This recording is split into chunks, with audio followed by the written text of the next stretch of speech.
டமாட்டர் shave sabzi பண்ணியிருக்கேன், அது உங்களுக்கு ஷேர் பண்ணுறேன். டமாட்டர் ஷேவ் பண்ண போகிறேன். அதுக்கு அரைச்சிக்க தேவையானது ஒரு தக்காளி, ஒரு வெங்காயம், 3 பல் பூண்டு, ஒரு சின்ன துண்டு இஞ்சி.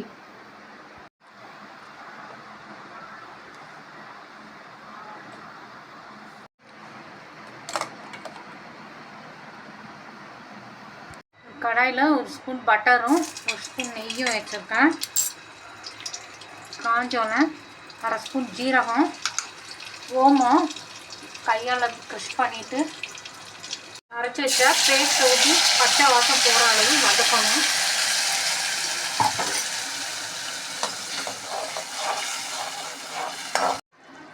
தக்காளி பேஸ்ட்டுக்கு தேவையான சால்ட்டு, 4 ஸ்பூன் தயிர் எடுத்து பீட் பண்ணி வச்சுருக்கேன்.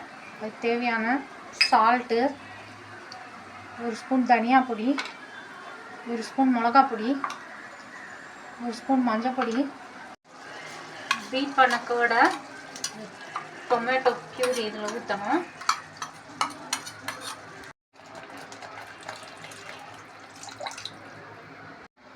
சேவ் சப்ஜி பண்ண போகிறேன். அதுக்கு 1 கப் கடலை மாவு எடுத்துருக்கேன். ஃபஸ்ட்டு சேவ் பண்ணிக்கணும். அதுக்கு 1 கப் கடலை மாவு, 1 ஸ்பூன் மிளகா பொடி, 1 ஸ்பூன் தனியா பொடி, இந்த மாதிரி பிசைஞ்சுக்கணும் மாவு.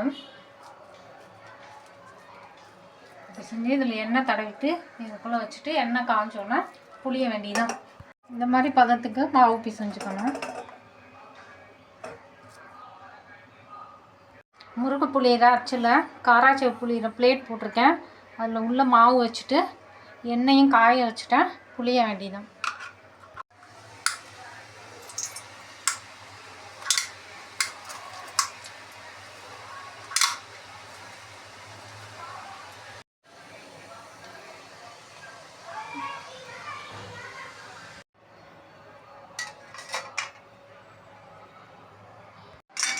ரெடி பண்ணி வச்ச சேவை இந்த மாதிரி 1-2 ஃபிளிப் பண்ணிக்கலாம்.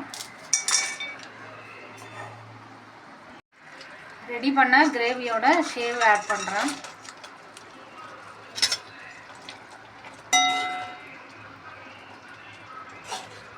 ஸ்டவ்வை அணைச்சிட்டேன். பொடியாக கட் பண்ண கொத்தமல்லி,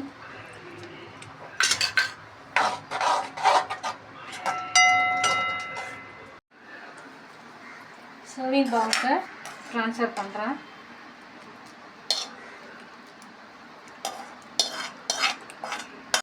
டமாட்டர் ஷேவ் சப்ஜி சர்வ் பண்ணுறதுக்கு ரெடி.